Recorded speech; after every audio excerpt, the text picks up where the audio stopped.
सीताराम भगवान की, सीताराम भगवान की, भक्त वत्सल भगवान की, हनुमान जी महाराज की, श्री हनुमान जी महाराज की, सरयू मैया की, सरयू मैया की। नमः पार्वती पतिये हर हर।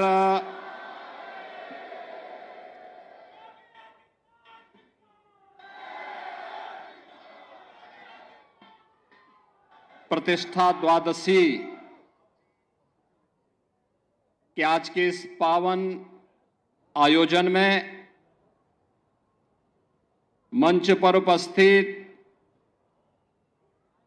पूज्य संतजन महंत श्री दिनेंद्र दास जी महाराज, महंत श्री धर्मदास जी महाराज, महंत ज्ञानी गुरजीत सिंह जी,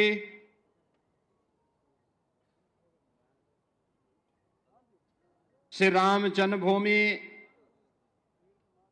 तीर्थ क्षेत्र न्यास के महामंत्री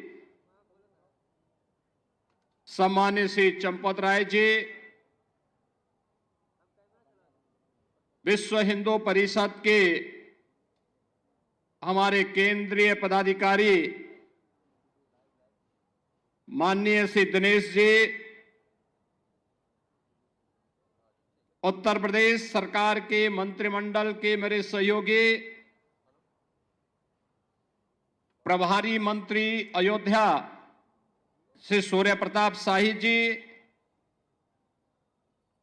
जल शक्ति मंत्री श्री स्वतंत्र देव सिंह जी, महापौर महंत गिरीशपति त्रिपाठी जी, जिला पंचायत अध्यक्ष श्रीमती रोली सिंह जी, माननीय विधायकगण श्री वेद प्रकाश गुप्ता जी, रामचंद्र यादव जी, अमित सिंह चौहान जी, अभय सिंह जी, उत्तर प्रदेश सरकार के सलाहकार श्री अवनीश अवस्थी जी, श्री राम जन्मभूमि तीर्थ क्षेत्र के सदस्य श्री अनिल मिश्र जी, गोपाल जी, तीर्थ क्षेत्र ट्रस्ट से जुड़े हुए सभी पदाधिकारीगण और भारी संख्या में प्रतिष्ठा द्वादशी के शुभ आयोजन के साक्षी बन रहे देश के कोने कोने से आए हुए सभी पूज्य संतजन, भक्तजन और उपस्थित बहन और भाइयों, मैं सबसे पहले आपको, पूरे प्रदेशवासियों को, पूरे देशवासियों को और हर राम भक्त को प्रतिष्ठा द्वादशी की हृदय से बधाई देता हूं। उन सबके प्रति, आप सबके प्रति अपनी मंगलमय शुभकामनाएं भी व्यक्त करता हूं। हिंदू पंचांग के अनुसार आज ही के दिन ठीक 1 वर्ष पहले देश के यशस्वी प्रधानमंत्री आदरणीय श्री नरेंद्र मोदी जी के कर कमलों से 500 वर्षों का इंतजार समाप्त करते हुए श्री राम जन्मभूमि पर प्रभु श्री राम लला का मूर्ति प्राण प्रतिष्ठा का कार्यक्रम संपन्न हुआ था और इसीलिए 1 वर्ष पूर्ण होने के उपलक्ष्य में हिंदू पंचांग के अनुरूप श्री राम जन्मभूमि तीर्थ क्षेत्र न्यास के द्वारा आज प्रतिष्ठा द्वादशी के रूप में, यानी पौष शुक्ल द्वादशी की इस पावन तिथि को आज प्रतिष्ठा द्वादशी के रूप में आयोजित करते हुए त्रिदिवसीय इस आयोजन का शुभारंभ किया गया है। स्वाभाविक रूप से 500 वर्षों का इतिहास और ये इंतजार, जिनकी दूरदर्शिता से संपन्न होकर के आज इस गौरव की अनुभूति हम सबको, हर राम भक्त को करा रही है, ऐसे देश के यशस्वी प्रधानमंत्री श्री नरेंद्र मोदी जी के प्रति सबसे पहले कृतज्ञता ज्ञापित करते हुए हम सब हृदय से आभार व्यक्त करते हैं।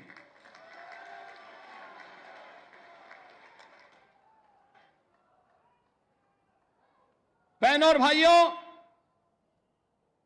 इस अवसर पर श्री राम जन्मभूमि के लिए चले एक लंबे आंदोलन को, जो संविधान के दायरे में रह करके लोकतांत्रिक तरीके से जिस आंदोलन को एक मंच पर सजोने का काम राष्ट्रीय स्वयंसेवक संघ के मार्गदर्शन और नेतृत्व में सरदेव अशोक सिंघल जी ने आगे बढ़ाने का कार्य किया था, आज उनकी स्मृतियों को भी नमन करते हुए उन्हें मैं विनम्र श्रद्धांजलि अर्पित करता हूं। बहनों और भाइयों, यहां पर जो बात अभी माननीय चंपत जी कह रहे थे, 22 दिसंबर 1949 रामलला का अपनी जन्मभूमि में प्रकटीकरण होना, जो इस पूरी लड़ाई की पृष्ठभूमि को आगे बढ़ाता हुआ आज इन स्थितियों में पहुंचा कि हम 1 वर्ष की प्राण प्रतिष्ठा के कार्यकाल के उपरांत आज यहां पर एकत्र होकर के इस मंगल गान के साथ अभिभूत होकर के गौरव की अनुभूति कर रहे हैं। लेकिन इसके उपरांत भी अनेक ऐसी तिथियां आई जिन्होंने हर भारतवासी के सामने अग्नि परीक्षा के इस दौर से उसे ले जाते हुए न्याय संगत तरीके से, मर्यादा के अनुसार धैर्य की अपनी अग्नि परीक्षा देते हुए हर भारतवासी गुजरा। लेकिन ध्येय सबका एक ही था, अयोध्या में श्री राम जन्मभूमि पर प्रभु रामलला का विराजमान हो, हर हाल में विराजमान हो। और इसके लिए इसका शुभारंभ होता है 9 नवंबर 2019 को, जब भारत की न्यायपालिका ने संवैधानिक तरीके से सर्वसम्मत से यह निर्णय सुनाया कि अयोध्या में जहां पर विवादित ढांचा था वह राम जन्मभूमि है और वहां पर एक ट्रस्ट गठित करते हुए प्रभु श्री रामलला के भव्य मंदिर के निर्माण का मार्ग प्रशस्त होना ही चाहिए।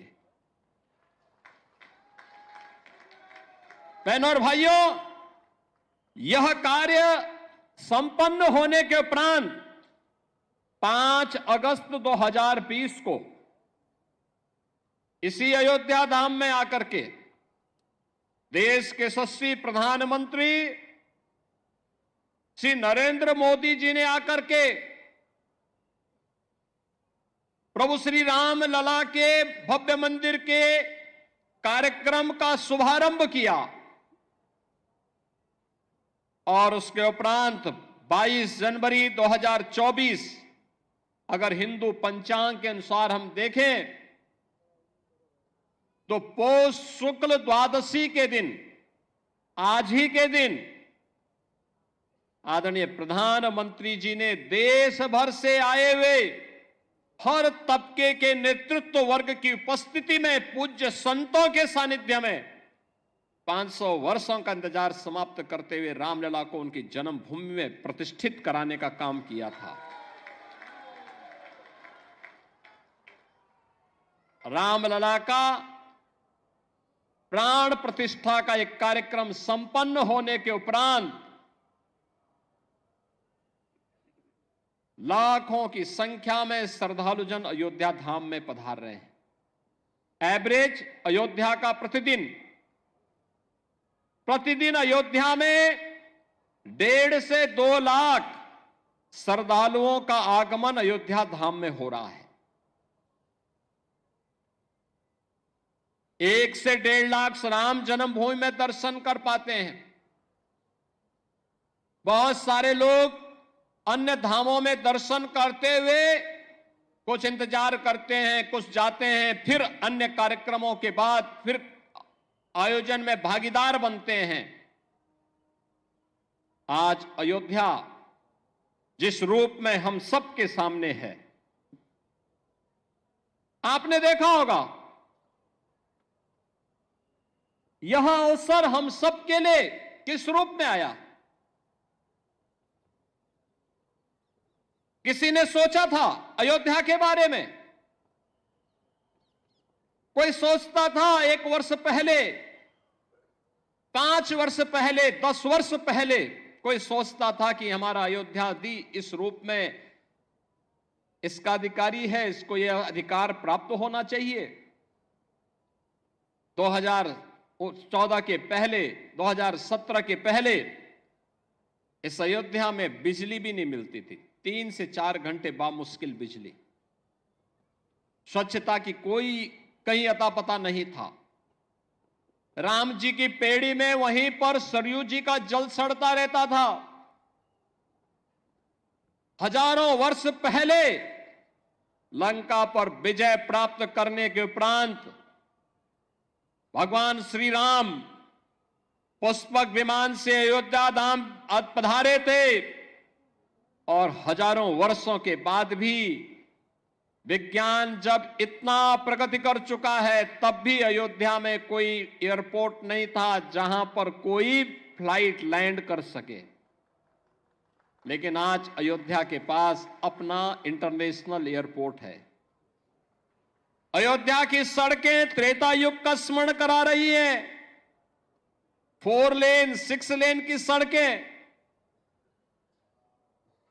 सरयू मैया के घाट पूरे देश को अपनी ओर आकर्षित करते हैं। राम जी की पेड़ी, अब सरयू जी का जल वहीं पे सड़ता नहीं है, बल्कि एक ओर से आता है, दूसरी ओर से वापस सरयू मैया में लौट करके श्रद्धालुओं को पुण्य का लाभ प्रदान कर रहा है। आज तो आप कहीं भी जाएंगे अयोध्या में, अयोध्या होने का एहसास कराता है। आज हमारी अयोध्या देश की पहली सोलर सिटी बन चुकी है। पहली सोलर सिटी, सूर्यवंश की राजधानी है, पहली सोलर सिटी अयोध्या बन चुकी है। ये जो बिजली यहां दिखती है ना, जलती है स्ट्रीट लाइट के रूप में घरों में, ये किसी थर्मल पावर स्टेशन से नहीं, किसी हाइड्रो पावर स्टेशन से नहीं, बल्कि सूर्य की रोशनी से जो ऊर्जा पैदा होती है, उससे ये बिजली जलती है और उसी बिजली को पूरी अयोध्या उसी का उपयोग करता है। ये नई अयोध्या, नए भारत का नया उत्तर प्रदेश है, तो नए उत्तर प्रदेश की नई अयोध्या अपने तीर्थ होने के गौरव के साथ पूरे देश को अपने साथ जोड़ रही है। लेकिन क्या यह अचानक हो गया? एक दिन में हो गया? नहीं। इसके लिए एक लंबे संघर्ष को आगे बढ़ाना पड़ा था, जो मैंने पहले भी बताया। दर्जनों पीढ़ियां चली गई, एक ही कामना थी, और वह थी अयोध्या में हम अपने प्रभु रामलला को विराजमान होता हुआ देख सके। सबकी एक ही तमन्ना थी। अधूरी कामना के साथ पूज्य संतों का, भक्तों का चला जाना, लेकिन संकल्प उनका इतना दृढ़ था कि उस संकल्प को पूरा करने के लिए हम सब सौभाग्यशाली हैं कि इन तिथियों को अपने इन भौतिक चक्षुओं से देखने का सौभाग्य हम सबको प्राप्त हुआ है। बहनों और भाइयों, रामकाज के इन सभी कार्यों के लिए त्याग और तपस्या पूज्य संतों की थी, राम भक्तों की थी, और उन अनगिनत राम भक्तों, कार सेवकों, पूज्य संतों, उन सब के हम सचमुच ऋणी हैं, जिनके कारण संघर्ष के साथ साथ अग्नि परीक्षा के दौर से गुजरते हुए भी वे अपने मार्ग से कभी विचलित नहीं हुए। और राम जन्मभूमि देश का एक ऐसा आंदोलन है, 500 वर्षों में, अगर आप 500 वर्षों में 1528 से लेकर के 6 दिसंबर 1992 तक के इतिहास को उठा करके देखेंगे तो हर 15 से 20 वर्ष के अंतराल में हिंदू समाज फिर से संघर्ष करने के लिए, अपनी जन्मभूमि को वापस प्राप्त करने के लिए, अपने प्रभु की जन्मभूमि को वापस प्राप्त करने के लिए निरंतर कार्य करता रहा, संघर्ष करता रहा। जिस भाषा में शासन तंत्र समझता था उस भाषा में उन्हें समझाने के लिए वह कार्य कर रहा था। और अंततः यह अवसर आया जब पूज्य संतों के सानिध्य में राष्ट्रीय स्वयंसेवक संघ के नेतृत्व में सरदेव अशोक सिंघल जी जैसे युग दृष्टा नेतृत्व इस आंदोलन के साथ जुड़ता है, जिन्होंने कभी मान अपमान की चिंता नहीं की। एक ही ध्येय था, हर हाल में राम जन्मभूमि वापस हिंदुओं को प्राप्त होना चाहिए, रामलला का भव्य मंदिर का निर्माण होना चाहिए। सचमुच बोलने के लिए शब्द नहीं है, हम सबका मन भावुक हो जाता है, भाव विभोर हो जाते हैं, हम भाव विह्वल हो जाते हैं जब इस पूरे इतिहास को देखते हैं। उस आंदोलन को नजदीक से हम लोगों ने जब देखा और आज जब यह परिणाम हम सबके सामने आता है तो खुशी इस बात की होती है कि हम सब सौभाग्यशाली हैं। याद करिए, और मेरे लिए इसलिए भी सौभाग्य का विषय है कि हमारी 3 पीढ़ी उस अभियान के साथ जुड़ी रही। पूज्य महंत दिग्विजय नाथ जी महाराज को मैं नहीं देख पाया था, लेकिन अपने पूज्य गुरुदेव से जो मैं सुनता था, और मुझे याद है जब 2014 में मेरे पूज्य गुरुदेव अपने अंतिम, यानी उनके अंतिम श्वास चल रही थी, संजोग ऐसा था कि सरदेव अशोक सिंघल जी उस समय उनको देखने के लिए हॉस्पिटल में आए और अंतिम बातचीत भी उनकी सरदेव अशोक जी के साथ ही। काफी देर तक वह देख रहे थे, अशोक जी की तरफ देख रहे थे, और अंत में एक ही बात उन्होंने कही। मैं देख रहा था, उस दौरान वो कई दिनों से किसी से बोल नहीं रहे थे। अशोक जी को भी काफी देर तक, लगभग 1 घंटे तक वह देखते रहे, एक टकटकी लगाओ निगाहों से देखते रहे, और अंत में उन्होंने अशोक जी को सामने बुलाया, कहा क्या राम जन्मभूमि का मंदिर बन जाएगा ना? तो अशोक जी ने कहा जरूर बनेगा, आप एक बार थोड़ा स्वस्थ होइए, जरूर बनेगा, जरूर बनेगा। और यही आश्वस्त के बाद कुछ ही दिन के बाद उन्होंने अपनी भौतिक देह का विश्राम कर दिया था। बहनों और भाइयों, बाबा अभिराम दास जी हों,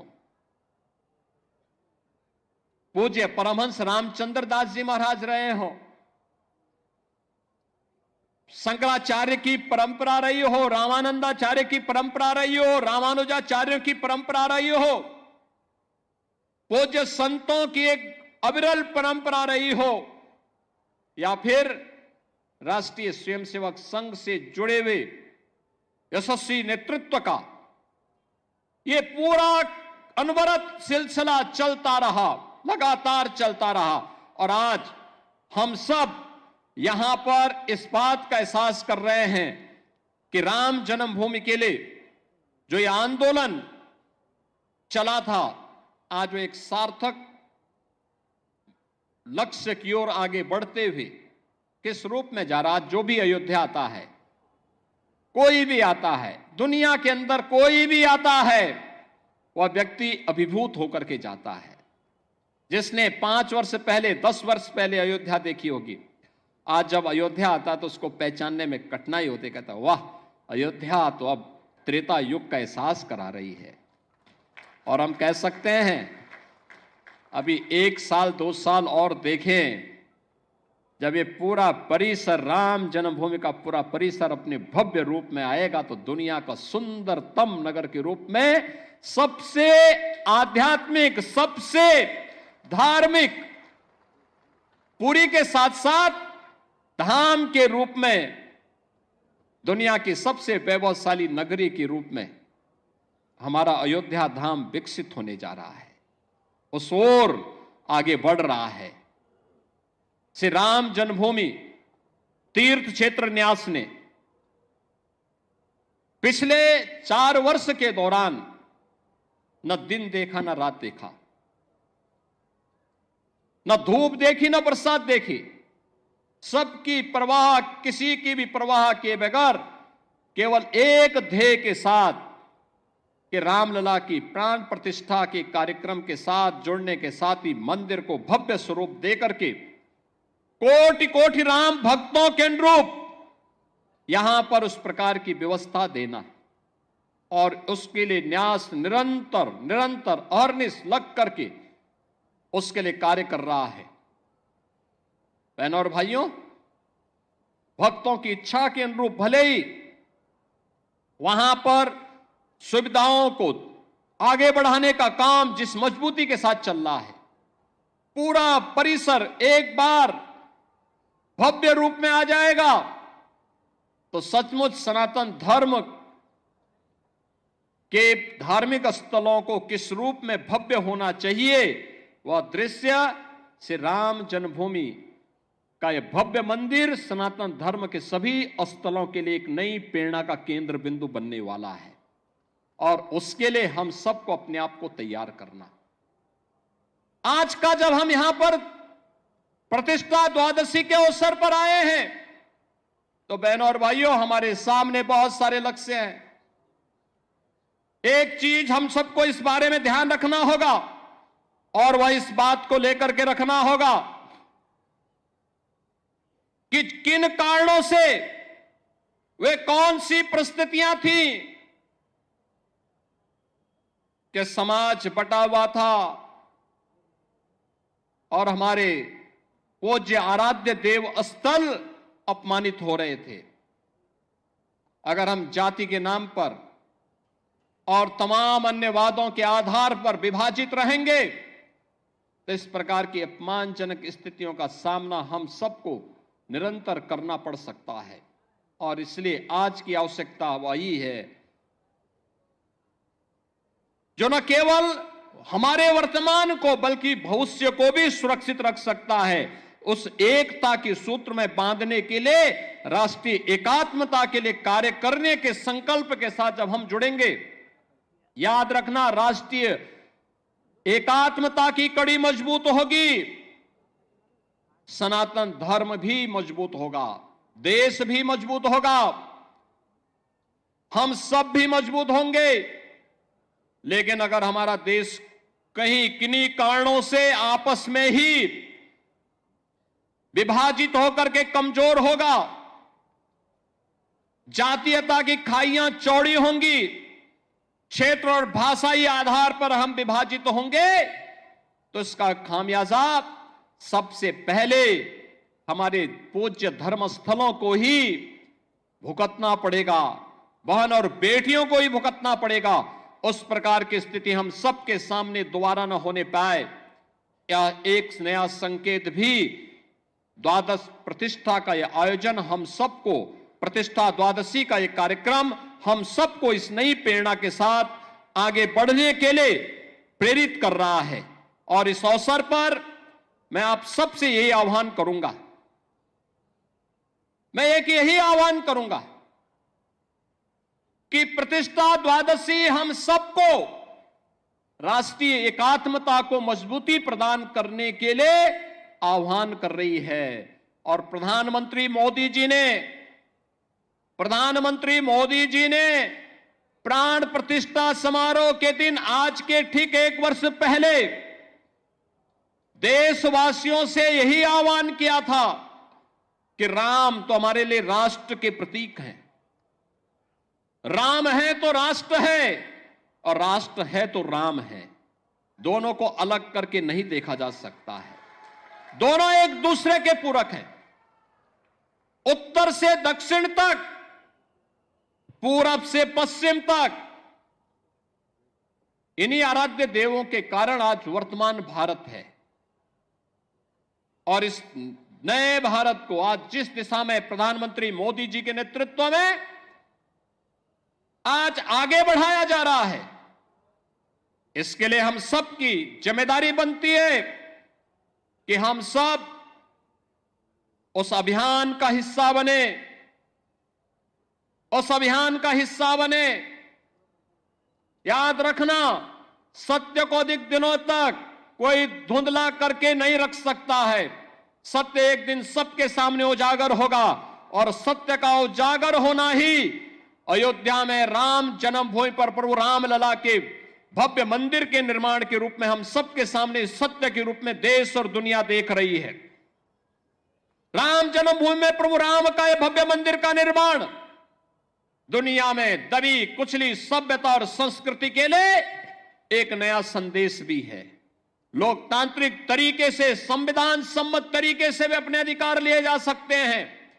यह अधिकार अयोध्या में राम जन्मभूमि के लिए हुए अनगिनत बलिदान और उन सब मूल्यों के साथ अग्नि परीक्षा के दौर से बार बार गुजरने के बावजूद भी अपना धैर्य न खोना इस अभियान का हिस्सा रहा है।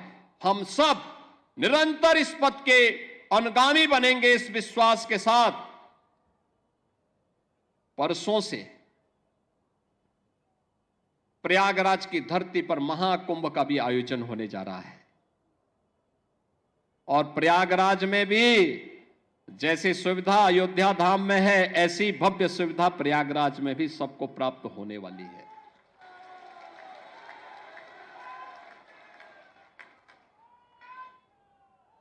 हम लोग कल ही वहां से आए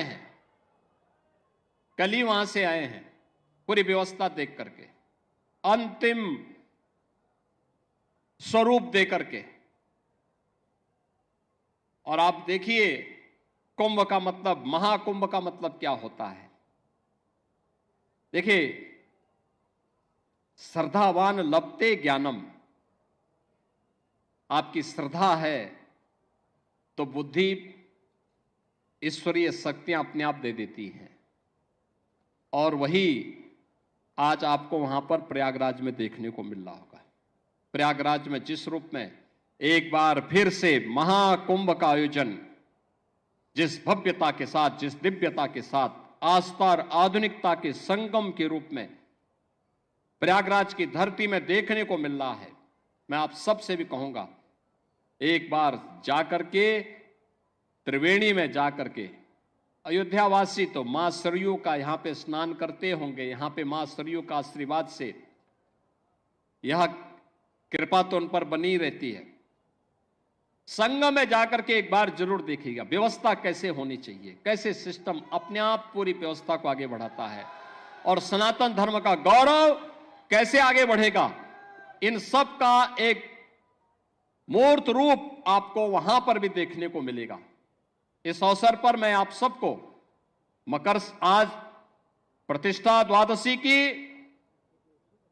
आने वाले 14 जनवरी को मकर संक्रांति की, और 13 जनवरी से 26 फरवरी तक महाकुंभ का जो आयोजन प्रयागराज की धरती पर आयोजित हो रहा है, इस पूरे आयोजन के प्रति भी मैं आप सबको हृदय से अभी से बधाई देता हूं, अपनी शुभकामनाएं देता हूं और विश्वास व्यक्त करता हूं कि आप भी प्रयागराज जाकर के एक बार त्रिवेणी में जरूर पावन संगम पे डुबकी लगा करके पुण्य के भागीदार बनेंगे।